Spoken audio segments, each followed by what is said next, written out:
오늘은 무력감에 대해서 설교하겠습니다. 무력감이 찾아올 때 오늘 히스기야가 무력감이 찾아와 가지고 견딜 수 없습니다. 무력이라는 것은 힘이 없다. 내가 어떻게 좀 해볼 만한 상황이 있었는데 이제는 해볼 만하지 않다. 웬만하면 좀 하겠는데 이제 상황이 웬만하지 않다. 이런 경우에 우리가 무력감에 빠집니다. 저는 그 무기력증에 빠진 청소년들, 고등학교 2학년 대학생들 이들도 무력감에 갑자기 빠지고 20대 후반 아주 잘 나가는 글로벌 기업에 있는 20대 청년도 갑자기 무력감에 빠져서 출근을 못하고 저하고 상담을 한 사람, 이 무력감에 대한 상담을 제가 여러 했습니다. 그런데 인생 여정에는 상당히 종종 우리에게 무력감이 찾아옵니다. 슬럼프라고도 하죠. 슬럼프. 그러니까 무력감이 찾아오지 않을 때는 어떤 어려운 일이 있을 때 그래? 이 정도 내가 열심히 한번 하면 되겠지라는 생각이 들죠. 그래서 열심히 합니다. 그런데 어느 날 갑자기 무력감이 찾아오면 무기력증이죠. 그러면 온몸 힘이 다 빠진 상태인 것을 자기가 느껴요. 힘이 없다. 무력감과 탈진은 조금 다르긴 한데 탈진된 상태, 영어로 번아웃이라고 하죠. 다 타버려서 재같이 된 그런 상태에 있는 사람들. 그런데 이제 10대, 20대에도 주로 이제 무력감에 빠지는 것도 있지만 제가 상담을 해보면 상담을 한 좀 제대로 한 10번 정도 하면 학교 갑니다. 그리고 출근도 하고요. 10대, 20대의 무력감은 그렇게 깊지 않습니다. 근데 이제 인생의 중반, 30대 후반, 40대로 들어오면 그게 그렇게 간단하지 않습니다. 갑자기 더 이상 내가 아무 힘이 없다는 생각이 들고 치명적인 무력감이 찾아오는 경우에 방법이 없어요. 마치 내 인생의 영화 필름이 딱 끊어진 것 같은 느낌이 듭니다. 근데 우리만 그런 게 아니고 지금 우리가 역대하를 쭉 묵상하는데 유다의 왕들 20명 됐다고 그랬죠. 르호보암부터 시드기야까지 상당히 많은 왕들이 무력감에 빠집니다. 왜냐하면 생각해 보세요. 유다 왕국은 대단히 작은 왕국입니다. 그 지리 영토로 말하면 딱 전라남도, 전라북도 정도를 합친 정도의 입니다. 그러니까 이스라엘 나라, 지금 우리 팔레스타인 거기 나라가 크지 않아요. 우리 한반도하고 거의 비슷한데 유다 왕국은 그 열 지파가 떠나가 버린 이후니까 전라남북도 합친 정도밖에 없어요. 그런데 이미 지금 이 히스기야 왕 이전에 아하스 왕, 아버지 아하스 왕 시절에 북이스라엘은 아시리아에 멸망을 해버렸어요. 그때 세계 최강대국이 아시리아입니다. 아수르라는 나라. 아수르는 바벨론이나 페르시아보다 훨씬 잔인하게 그 패전국들을 몰살시키고 막 그랬어요. 굉장히 잔인한 나라입니다. 아시리아가 세계 최강인 그런 시절. 그 아시리아 군대가 히스기야의 유다 왕국을 이제 포위한 상태. 그래서 얼마나 히스기야가 그 어려움에 빠졌는지 이사야서에 보면 히스기야 시절이 이사야 선지자가 있던 시절이거든요. 아버지 아하스 왕도 이사야 선지자가 있었는데 아하스 왕 히스기야의 아버지는 이사야 선지자가 아무리 하나님을 믿고 거기서 해결을 받으라 그래도 아하스 왕은 절대 말을 듣지 않았습니다. 히스기야는 이사야 선지자하고 같이 믿음으로 같이 이 문제를 이겨냈는데 히스기야를 읽어보면 아주 어렸을 적부터 그는 다윗의 길로 가려고 작정을 했고요. 오늘 32장은 이제 히스기야의 위기 상황인데 29장, 30장, 31장 보면 히스기야가 왕이 된 이후에 얼마나 많이 유다를 신앙적으로 개혁했는지 몰라요. 굉장히 믿음으로 살았습니다. 다윗의 길로 가려고 애를 썼어요.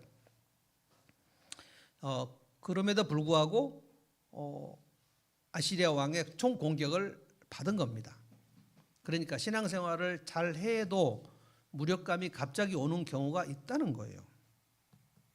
그런데 제가 이제 많은 분들을 만나서 얘기를 해볼 때 무력감에 딱 빠지게 되면 그 수렁으로 들어가요. 사람이 수렁으로 들어가는데 두 가지의 수렁으로 들어가요. 왜 나한테 이런 일이 왔지? 내게 이런 일이 올 것을 상상을 못하는 상황이었는데 오는 겁니다. 근데 굉장히 자주 옵니다, 인생에서.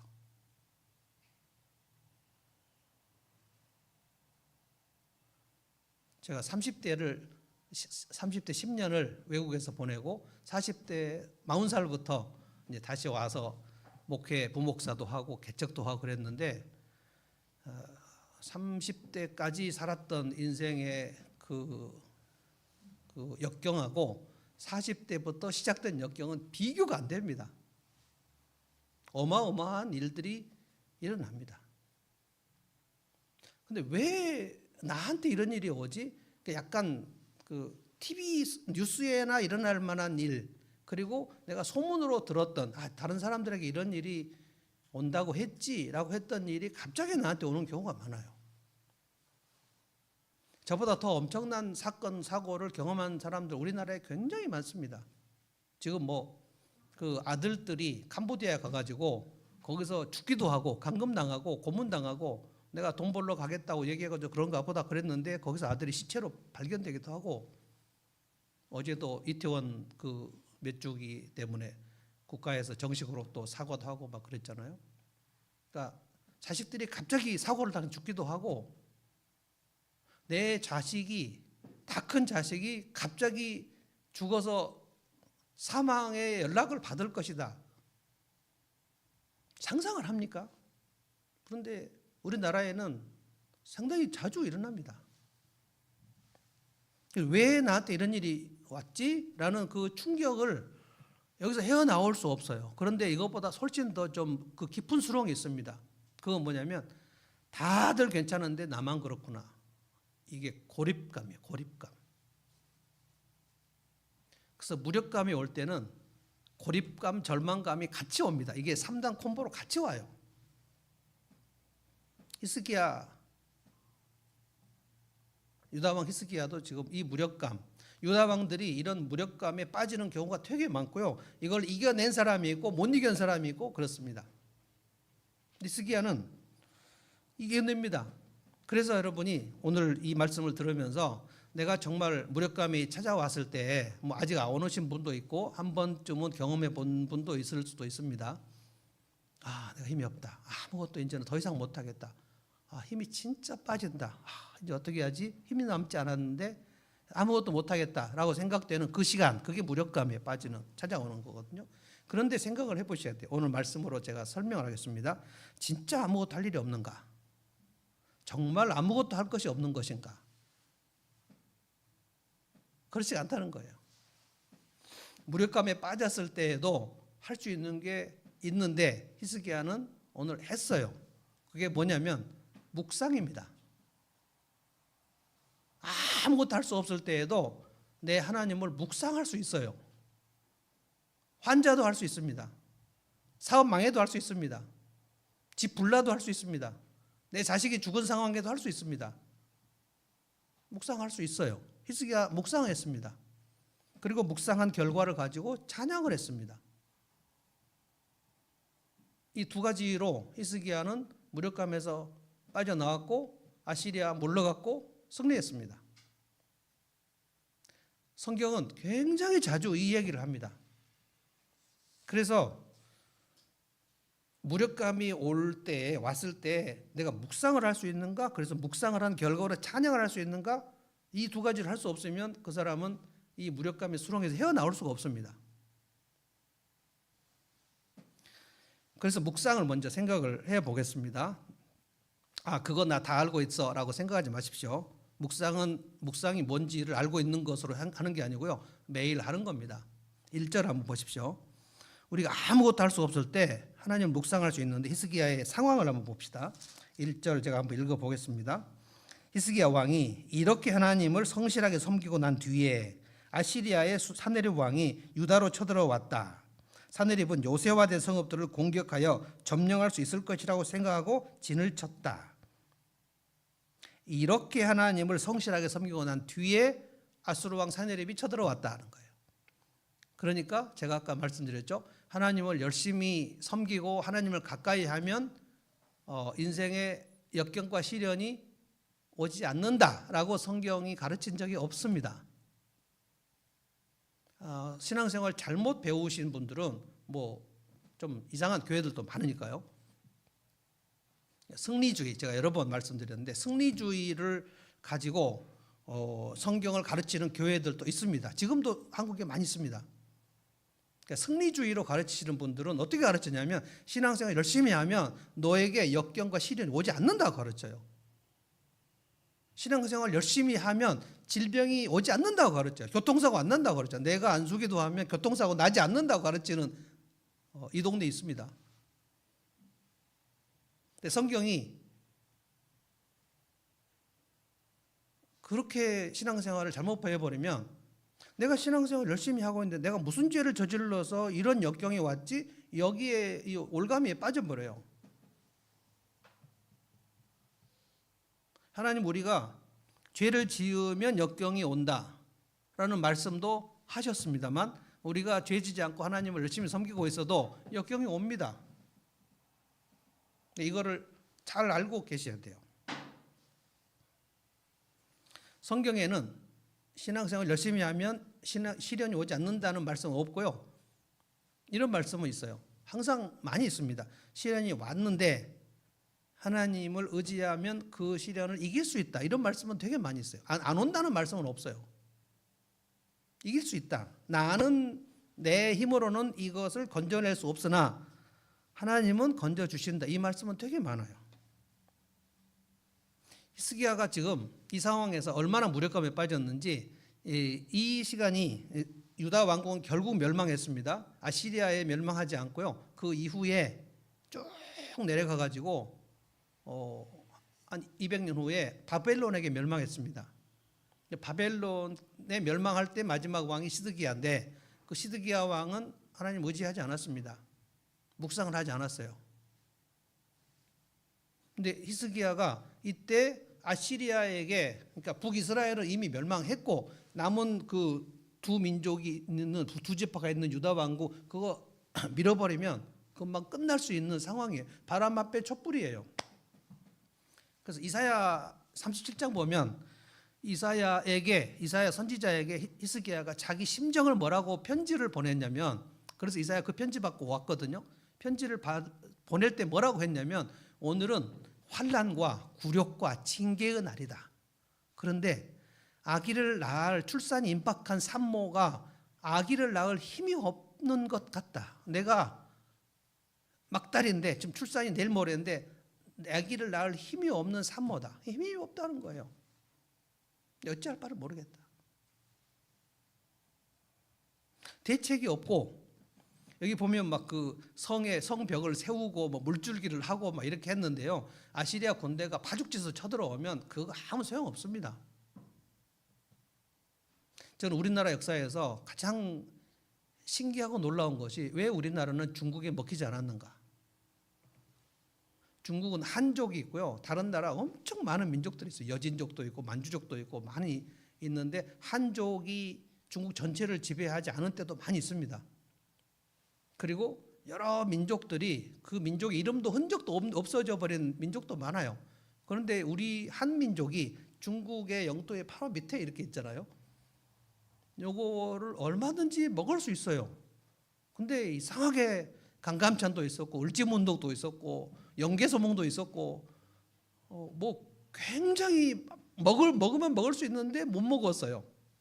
우리나라는 이미 중국 대륙에 그냥 여러 민족의 한 민족으로 복속이 될 수 있는 충분한 그런 지리 지형입니다. 근데 우리 한민족이 정체성을 지금 갖고 있는 게 정말 기이한 일이에요. 일본도 우리나라를 먹었잖아요. 그런데 만약에 일본이 그 2차 세계대전에 미국을 치지 않았다면 그럼 우리는 어떻게 됐을까? 굉장히 복잡합니다. 일본이 2차 세계대전에서 연합군에게 패배했기 때문에 우리가 그냥 연합군이 점령을 해서 우리가 해방된 거죠. 물론 우리 독립전쟁 엄청 많이 했지만. 이제 유다 왕국은요. 유다 왕국은 이때 아시리아 군대가 한번 밀어버리면 뭐죠? 방법이 없습니다. 그래서 버텨낼 수가 없어요. 이 아수르 왕 사네립이 유다 왕 히스기야에게 한 얘기 아까 잘 여러분 읽어보시면 모든 나라 모든 민족의 신들이 내 손에서 너희 민족을 구원해낸 신이 없다. 그러니까 히스기야 너가 지금 믿는 신 그게 하나님이라는 신인데 너희 민족의 신이 내 손에서 너희를 건져내겠냐? 굉장히 당당하게 얘기합니다. 그런데 원래 히스기야가 뭘 하는지 잘 보십시오. 7절로 한번 가보십시오. 7절 가보면 히스기야가 군사들을 다 모아놓고 왕이 이런 얘기를 해요. 제가 한번 읽어보겠습니다. 7절 잘 보십시오. 굳세고 담대해야 한다. 아시리아 왕이나 그를 따르는 무리를 보고 두려워하거나 놀라지 말아라. 우리와 함께 계시는 분은 아시리아 왕과 함께 있는 자보다 더 크시다. 굳세고 담대해라. 두려워하지 말고 놀라지 마라. 자기도 지금 무력증에 빠진 상태인데 무력증에 빠진 상태에서 히스기야가 군사들을 모아놓고 이런 얘기를 할 수 있었다면 히스기야는 이 내용을 혼자 어떻게 생각했냐는 거예요. 바들바들 떨리는 상황에서 이 말을 어떻게 할 수 있냐고요. 저는 오늘 이거를 히스기야의 묵상이라고 보는 거예요. 히스기야가 혼자 아시리아 왕 사네립의 군사들의 포위를 받은 상황에서 내가 아기를 낳으려고 하는데 낳을 힘이 없는 산모 같은 그런 입장에서 바람밥에 촛불인 상황에서 내 하나님이 어떤 하나님인지를 묵상해요. 그리고 그거를 군사들에게 말을 해요. 내가 믿는 하나님은 어떤 분이신가? 이게 여러분 큐티의 핵심입니다. 매일 말씀 묵상의 핵심이에요. 근데 매일매일 이거를 해야지 하나님은 이렇게 크신 분이구나. 이거를 깨달아야 여러분이 예배를 잘 드릴 수 있습니다. 이걸 모르면 큰 교회 가면 막 옷매무새를 이렇게 하고 막 양복 입고 가야 될 것 같고 작은 교회 가면 대충 티셔츠만 입고 가야 될 것 같고 이게 우리 눈에 보이는 교회의 사이즈에 따라서 예전에 그 온누리교회에서 목요 찬양 집회라는 걸 했는데요. 경배와 찬양이라고 80년대 굉장히 유명한 찬양 집회 하용조 목사님 동생 하용인 형제가 그분은 뭐 선교사도 아닌데 선교사 하스테반이라고 선교사로 자기가 스스로 부르고 그랬는데 목요일마다 저녁에 찬양 집회를 했는데 그 젊은 청년들이 온누리교회 다니는 청년들도 있었겠지만 다니지 않는 청년들 그냥 서울 경기도에 아주 작은 교회 개척교회에 다니는 젊은이들이 저녁 목요일 저녁마다 그 서빙고 온누리교회 와서 찬양을 엄청 했습니다. 지금은 찬양 집회들이 많고 찬양 팀들도 많지만 그때는 온누리교회 찬양 목요 찬양이 굉장히 아주 그 잘 나가는. 근데 문제가 뭐였냐면 목요 찬양 집회에 가서 온누리교회에 가서 찬양을 할 때는 청년들이 막 손을 들고 막 찬양을 해요. 은혜를 많이 받아요. 근데 주일날 자기 교회 개척교회 가서는 가만히 있어요. 찬양 안 해요. 목요 집회 가고 싶다. 우리 교회에서는 찬양이 왜 안 되지? 손을 올릴 수도 없고 뭐지? 여러분 그게 뭐죠? 신디사이저와 드럼과 엄청난 그 사운드와 그 세션들과 이런 것의 차이예요. 그 청년들 눈에는 그게 보이는 거예요. 우리 교회에서는 이게 찬양 내가 여기서 뭐 찬양이 뭐 손을 들고 찬양하는 게 뭐 좀 이상한 거예요. 근데 오늘의 교회만 가면 손을 들고 찬양이 나와요. 묵상을 했을까요? 그 청년들이? 내가 믿는 하나님이 어떤 분이신가를 묵상을 안 하니까 예배를 드릴 때, 큰 교회 가서 예배를 드릴 때, 작은 교회 가서 예배를 드릴 때 신디사이저가 대단한 사운드를 낼 때 막 은혜가 되고, 우리 교회처럼 키보드 하나 있으면 은혜가 안 되고, 막 이런 상황 속에, 그게 묵상의 깊이와 얕은 차이입니다. 묵상은 다른 게 아니고요, 매일 먹는 집밥과 똑같은 겁니다. 우리가 밥을 먹으면, 저는 어제 상담을 3케이스를 했는데, 오전에 하나 하고 오후에 하나 하고 그리고 저녁에 어떻게 하다가 지역 모임을 목요일 날 했기 때문에 이게 막 밀려가지고 아침에 출근해갖고 저녁에 7시 반쯤 들어갔는데, 3타임을 하고 나니까 배가 엄청 고픈 거예요. 그래서 이제 7시 반에 전화를 해가지고, 여보 나 지금 간다, 지금 배가 엄청 고프다. 근데 이미 이제 그 스케줄을 알고 있었기 때문에 아내가 이제 집밥을 해놓은 거예요. 콩나물국도 끓여놓고 호박도 해놓고, 어제 굉장히 맛있게 먹었는데,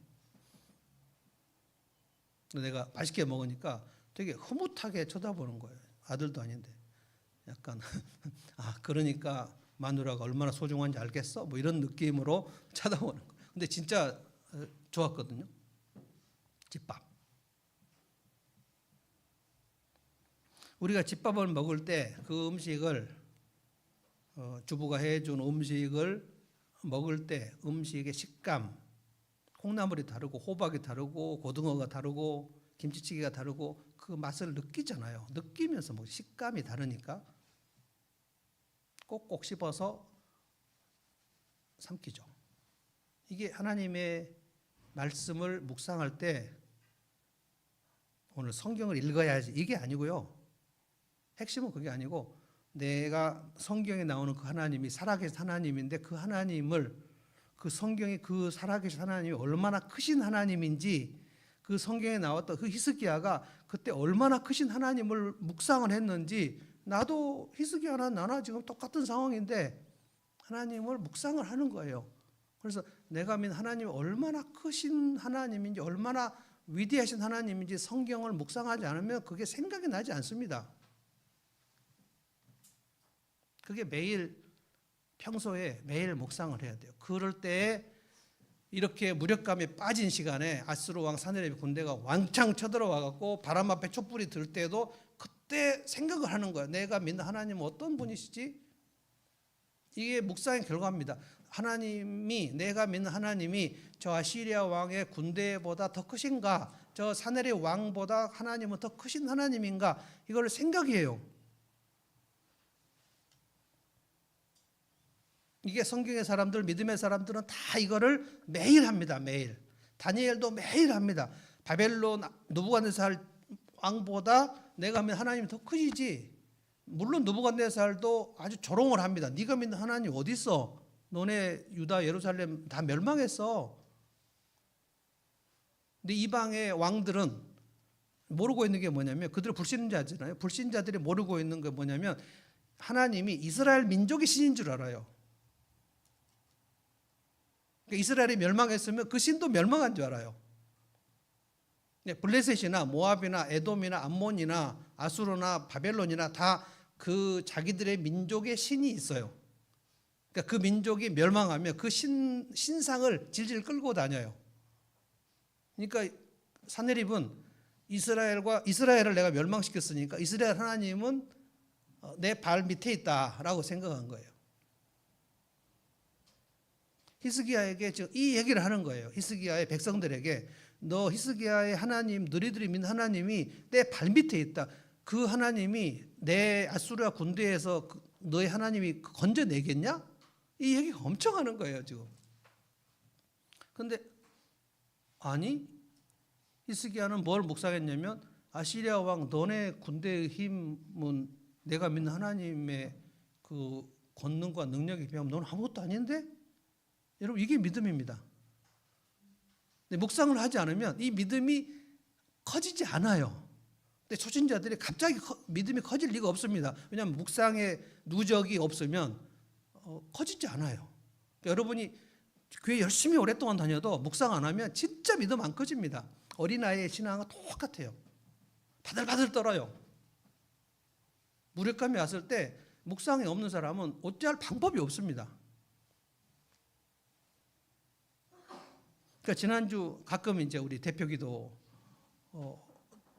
제가 참여할 때 제가 들어보면 지난주일 설교한 말씀의 핵심의 내용을 이번 주일 대표기도 하시는 분이 그거를 섞어서 하나님 앞에 올리는 분들이 있어요. 제 마음속에 되게 흐뭇하고 말씀을 그 설교 말씀 일주일 내내 묵상했구나.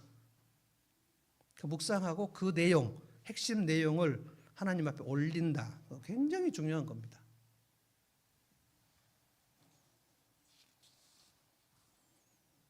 히스기야가 묵상을 하지 않았다면요, 이 7절의 말을 절대로 유다 백성이 할 수 없습니다. 여러분, 사울 왕 단 한마디도 이런 말 못했습니다. 골리앗이 쳐들어왔을 때 우리가 믿는 하나님은 저 골리앗보다 훨씬 크신 분이다 말을 할 수 없었어요. 왜 그래요? 사울은 묵상 안 했습니다. 이스라엘 왕인데 묵상은 안 했어요. 다윗은 그 말을 했습니다. 골리앗을 내가 무찌를 수 있겠다. 소년이 사울 왕 앞에서 네가 소년인데 어떻게 저 3m나 되는 거인 골리앗을 무찌를 수 있다고 네가 왔냐? 라고 하면서 사울이 자기 갑옷을 입혀주려고 그랬는데 다윗이 갑옷이 막 너무 커서 안 맞아요. 사울 왕이 키가 2m라고 그랬습니다. 다윗은 그냥 보통 키인데 그 사울 왕이 자기 갑옷을 입히려고 하면 되나요? 다윗이 그때 뭐라 그랬죠? 사울 왕이시여, 내가 아버지 양칠 때 사자와 곰들이 와서 내 아버지의 양을 치려고 할 때 그 사자의 발톱과 곰의 이빨에서 나를 거친 하나님의 능력이 저 블레셋 장수를 이길 수 있을 거라고 나는 믿습니다. 그러니까 다윗은 청소년 시절에 아버지 양칠 때 그때 묵상을 했어요.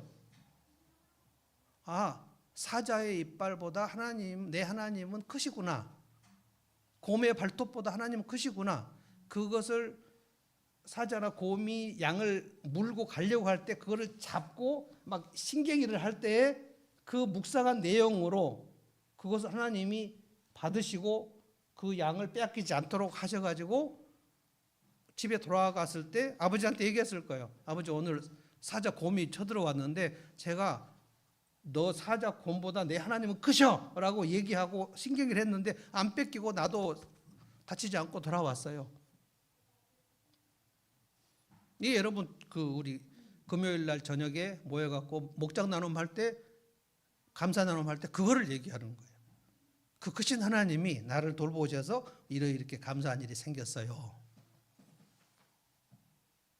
그거를 매주 우리가 했을 때, 그리고 지난주 설교 말씀에 하나님이 어떤 분이신가를 계속 우리가 믿음의 누적이 나올 때 그 사람은 주일날 설교 말씀 듣고 매일매일 자기가 집밥 먹듯이 말씀을 묵상을 하고, 그리고 목장 나눔에서 하고, 그리고 다시 주일 예배에 갔을 때 내가 묵상한 거를 가지고 하나님 앞에 얘기하고, 이걸 평소에, 이걸 영혼의 근력이라고 하는 겁니다.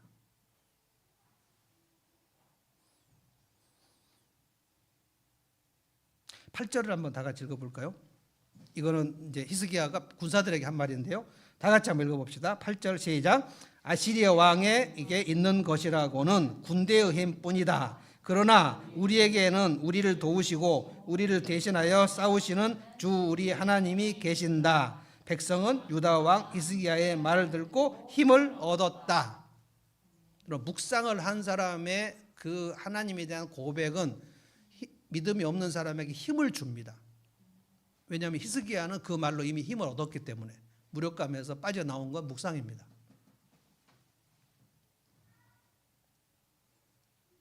이 묵상이 왜 이렇게 중요하냐면요, 이 묵상을 하지 않으면, 하나님이 얼마나 크신가를 내 속에서 계속 그 되새김질을 하지 않으면 사내립이 한 말이 내 속에서 계속 그렇다니요. 사내립이 한 말의 핵심은 뭐냐면, 사내립이 오늘 10절부터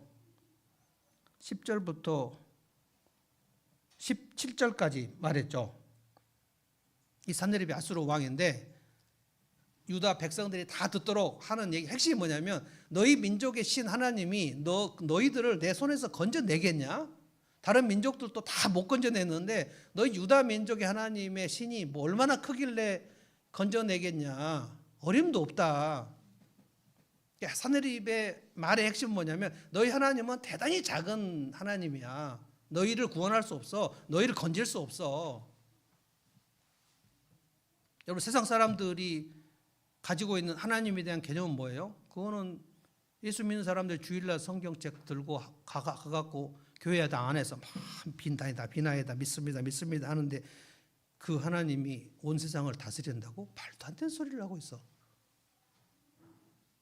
하나님이 이 나라를 지키신다고? 지켜? 너희 교회나 지키라 그래. 조롱이죠, 조롱.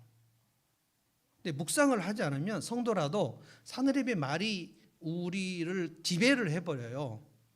그러니까 너희 하나님은 대단히 작아.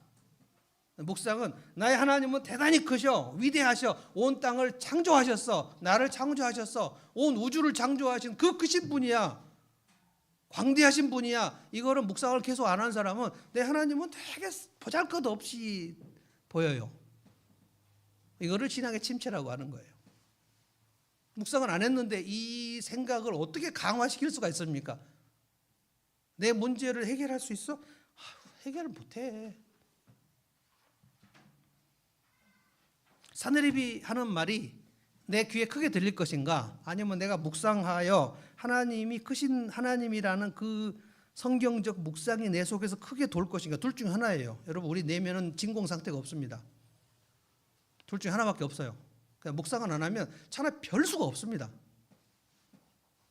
그러니까 매일매일 집밥 먹듯이 묵상을 하지 않으면 그 사람 신앙은 대단히 어린아이 수준으로 있다가 무력감이 왔을 때 절망감 속으로 들어가 버립니다. 무력감이 불신앙은 아닙니다. 왜냐하면 히스기야에게도 무력감이 왔고요. 유다 왕들이 무력감에 빠지는 사람도 많습니다. 그래서 무력감이 불신앙이라고 얘기하지 않습니다. 근데 무력감이 빠져 있는 상황에서 그가 묵상을 하지 않으면 그는 불신앙으로 갈 수밖에 없어요. 그러니까 키는 내가 묵상을 할 수 있느냐, 할 수 없느냐 이겁니다. 할 수 있느냐 그거하고 지난 한 주 했느냐 그거예요. 할 수 없으면 못하겠죠. 할 수 있는데 안 했으면 안 했겠죠. 그러면 지난 한 주간 동안 밥 안 먹고 그냥 보낸 거예요. 그럼 영적으로 힘이 없는 거예요. 힘이 없으면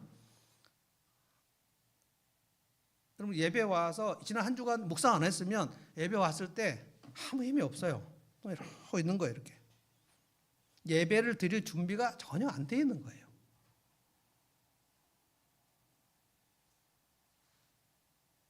그럼 이미 무력감 속에 들어가 버린 거예요.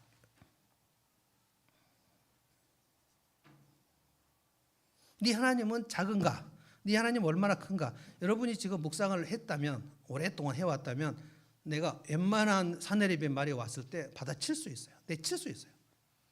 묵상은 우리가 복음을 묵상하는 겁니다. 굿뉴스. 근데 사내립의 말은 배드뉴스입니다. 배드뉴스는 우리가 그냥 오라고 하지 않아도 매일 들어옵니다.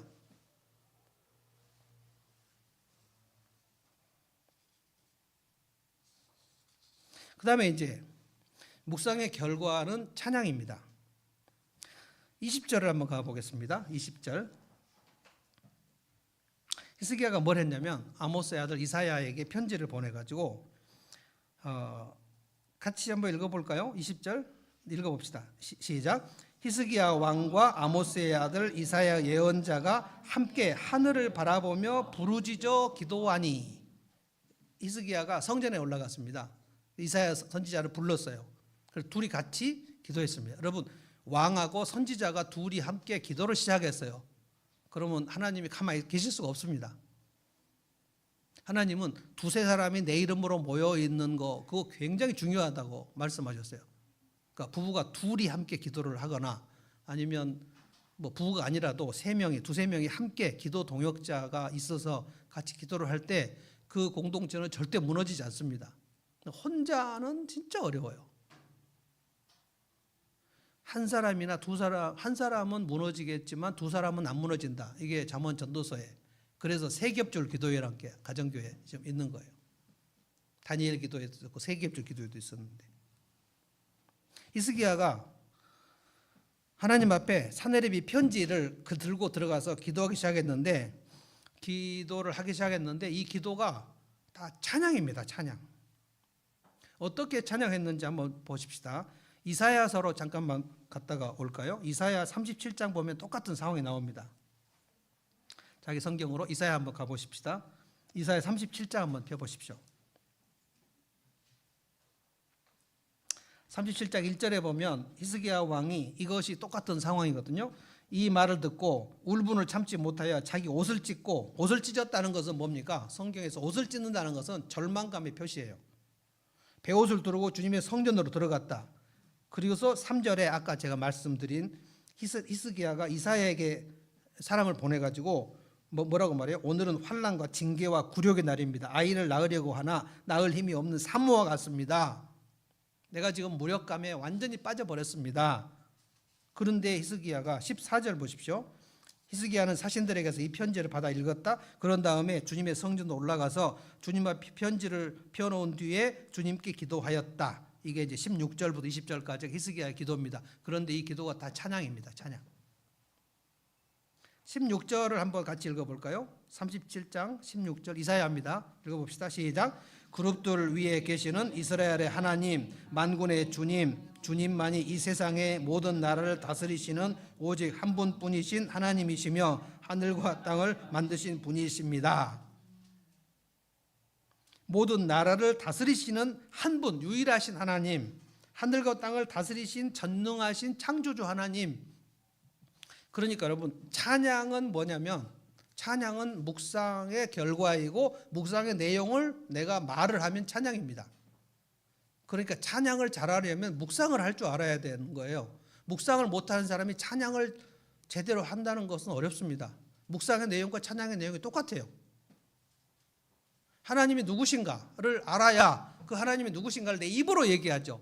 그래서 기도에서 가장 중요한 것은 찬양입니다. 여러분, 개인 기도를 하시거나 대표 기도를 하시거나, 제가 대표 기도 이렇게 수정하면서 좀 항상 제가 하고 싶은 말이 뭐냐면, 삼위일체 하나님에 대한 찬양이 좀 더 길었으면 좋겠어요. A4 용지 한 장 반 중에 거의 한 반 장 정도가 찬양이었으면 좋겠어요. 그러니까 기도를 진짜 잘하시는, 기도를 이분은 참 기도 생활이 많아라는 분은 두 개를 많이 하는 겁니다. 찬양을 많이 하고 중보기도를 많이 하는 겁니다.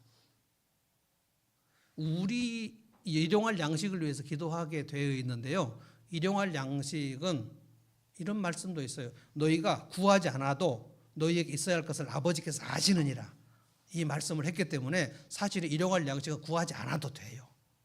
좀 극단적으로 말하면. 근데 우리가 너무 마음이 썽썽할 것 같으니까 그래, 일용할 양식을 구해라. 일용할 양식이란 게 부모 밑에 있는 자식이, 어린 자식이 아버지 제게 일용할 양식을 꼭 꼬박꼬박 먹여주십시오. 엄마 꼭 제게 밥을 꼭 해주십시오. 이상하지 않습니까? 애들이 그렇게 말합니까? 그냥 믿잖아요. 내가 이 집 자식인데 오늘 저녁에 밥이 나올 것인가를 두려워합니까? 뭐 염려를 하나요? 엄마가 뭐라도 해놓을 것이다.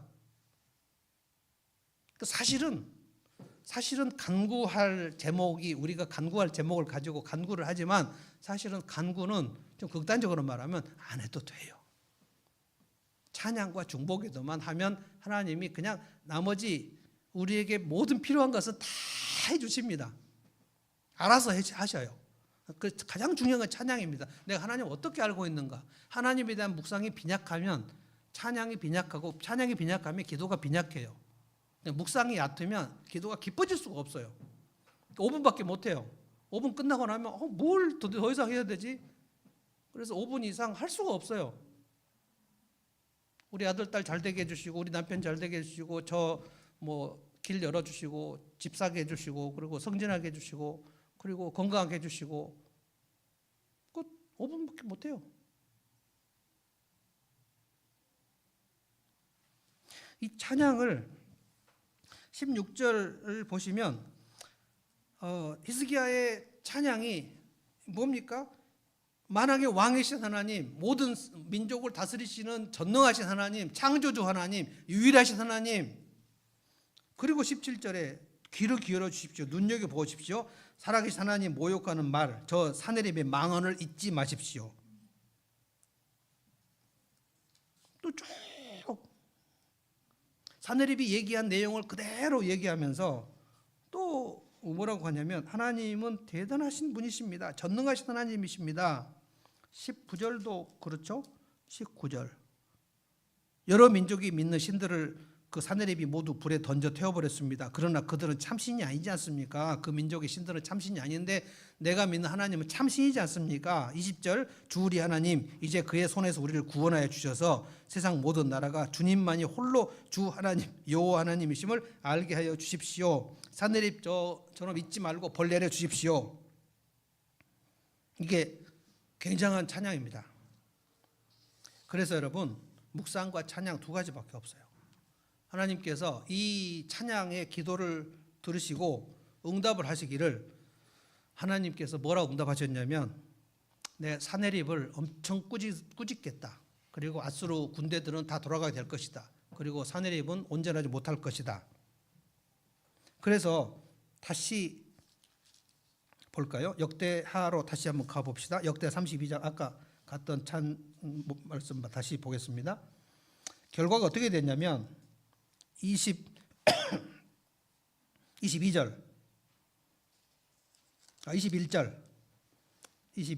다 같이 읽어봅시다. 하나님이 어떻게 응답하셨는지 역대하 32장 21절 읽습니다. 시작. 주님께서 한 천사를 보내셔서 아시리아 왕의 진영에 있는 모든 큰 용사와 지휘관과 장군을 다 죽여버리셨다. 아시리아 왕은 망신만 당하고 자기 나라로 되돌아갔다. 그가 그의 신전으로 들어갔을 때에 제 몸에서 난 친자식들이 거기서 그를 칼로 죽였다. 하나님께서 죽였어요. 하나님을 비방하고 하나님 백성을 모욕한 이 사내립을 하나님이 죽여버리셨어요. 그리고 아수르 왕 군대를 천군 천사를 보내서 18만 5천 명을 그날 죽여버렸어요. 히스기야의 찬양을 들으시고. 그래서 여러분 찬양이 우리 예배 전에도 15분 찬양하는데 그 찬양 시간은 대충 보내지 마십시오. 그게 여러분의 예배를 좌우합니다. 그러니까 10시 반에 오셔서 찬양과 예배를 위해서 기도를 하시고요. 그리고 준비하십시오. 예배를 준비하십시오. 예배를 소홀히 하는 사람은 답이 없습니다. 답 없어요. 하나님 예배를 소홀히 한다는 것은 그 사람의 묵상이 빈약하다는 거예요. 묵상이 빈약하면 여기에 뭐 있습니까? 이 건물에 여기에 만왕의 왕이신 하나님께서 지금 인지하신다는 사실이 느껴지십니까? 묵상을 해야 그게 느껴지거든요. 우리가 찬양을 할 때 그 찬양을 들으시고 그 역사를 어떻게 하시는지 내 하나님은 크신 분, 강하신 분, 능하신 분 그거를 찬양하는 거예요. 믿고 사내립은 네 하나님은 되게 작아. 심리전. 모든 영적 전쟁은 심리전입니다. 그래서 무력감이 들 때 내가 찬양을 할 수 있는가, 묵상을 할 수 있는가 이게 관건이에요. 관건. 사내립은 끊임없이 우리를 공격합니다. 사내립의 말이 귀에 들리시면 여러분은 다운됩니다. 절망감, 무력감, 그리고 고립감. 나 혼자뿐이야. 세상에서 나 혼자밖에 없어. 여러분 우울증 걸린 사람은 딱 그 말을 계속 합니다. 저한테도 선생님 세상에서 저는 혼자뿐입니다. 나 혼자밖에 없어요. 그러면 엄마가 얘기하면 엄마가 옆에 있는데 너는 왜 그런 얘기하니? 그 아이의 마음속에 엄마 나 혼자인데? 엄마가 언제 나를 케어했어? 안 했잖아. 이 확신이 있어요. 근데 그 확신을 엄마가 아니야 내가 너한테 얼마나 많이 했는데 근데 내가 그때 어려움에 처했을 때 엄마가 나한테 무반응이었잖아.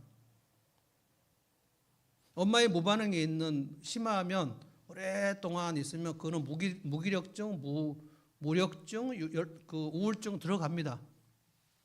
그 시간에 안 들어가도 어른 돼서도 들어가요. 나 혼자다. 근데 묵상을 하면 주님께서 아니 내가 너와 함께 있다. 이게 임마누엘이에요.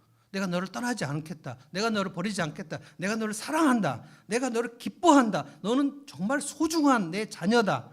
내가 너를 진짜 꿀떨어질처럼 사랑한다. 알겠냐? 묵상을 해야 이거를 깨달을 수 있어요. 그러면 히스기야의 말을 듣고 유다 백성이 힘을 얻은 것처럼 그들이 힘을 얻어요. 이게 새 힘이에요. 새 힘.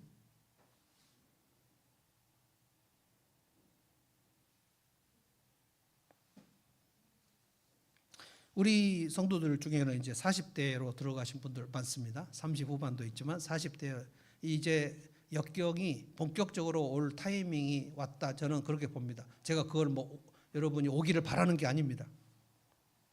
그러나 내가 사방으로 포위되는 시간들이 옵니다. 40, 50대에 결정적으로 옵니다. 그런데 이때 묵상을 안 하면 60, 70대에 그 인생이 답이 없습니다. 지금 최근에 내게 들린 사내립의 말이 있었는가 생각을 해보셔야 돼요. 내가 믿는 하나님은 되게 작은 분, 아무것도 못할 것 같은 약간 늙은 노인 같은 하나님, 힘없는 하나님. 그가 오랫동안 묵상을 하지 않았기 때문에 사내립의 말이 그 사람의 심령을 다 지금 지배하고 있기 때문에 그래요.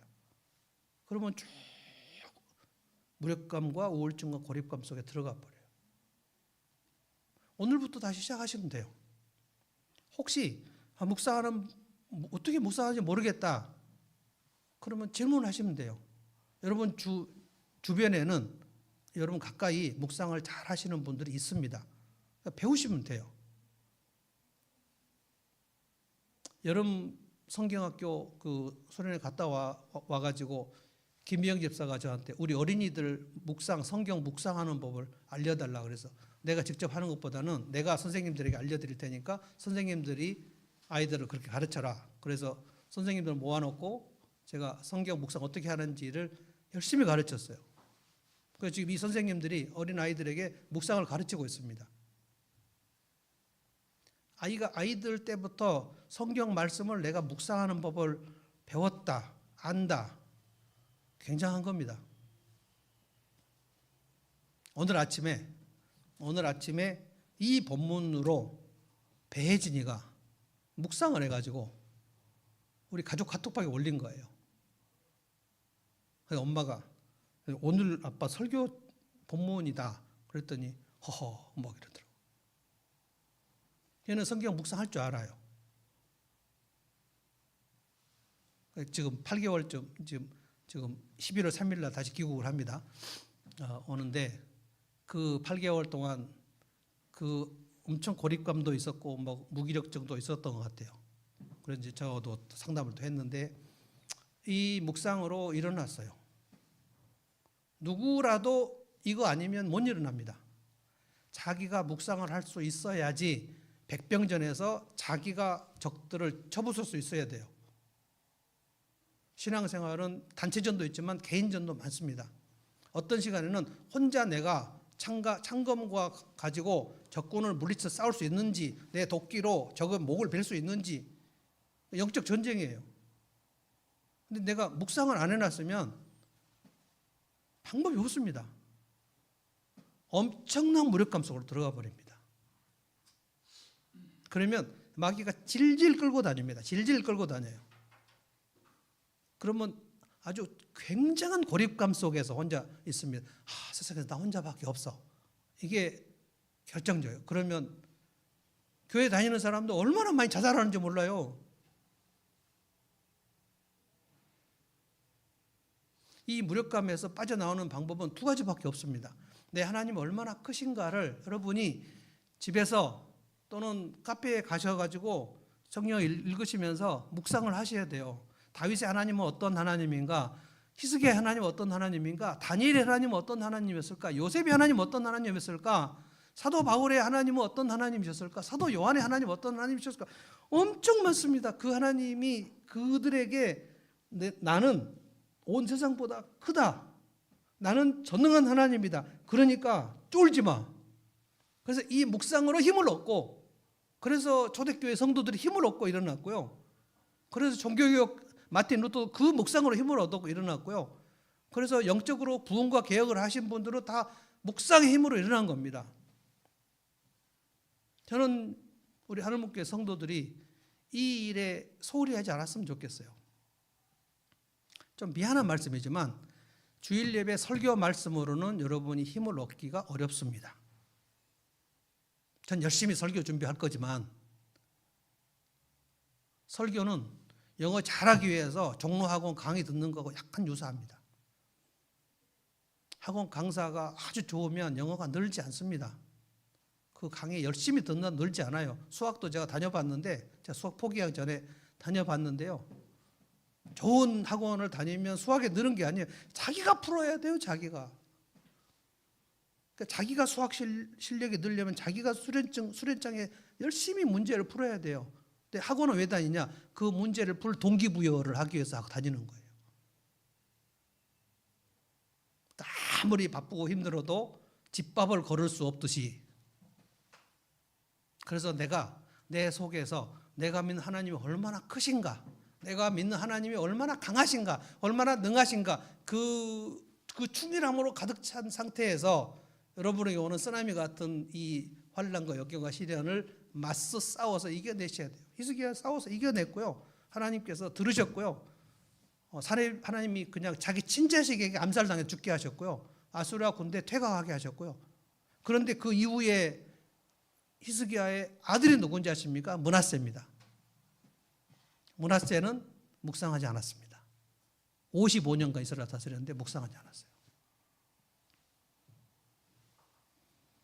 이번 한 주 이 묵상을 한번 시도를 하시면 좋겠고요. 이 찬송 우리 아까 김원혜 목사님 찬양팀 했던 찬양 한번, 이 어린이 찬양인데, 내 하나님은 크고 힘 있고 능이 있어, 이게 오늘 말씀의 주제가입니다. 한번 같이 하고 그리고 우리 찬송 하겠습니다.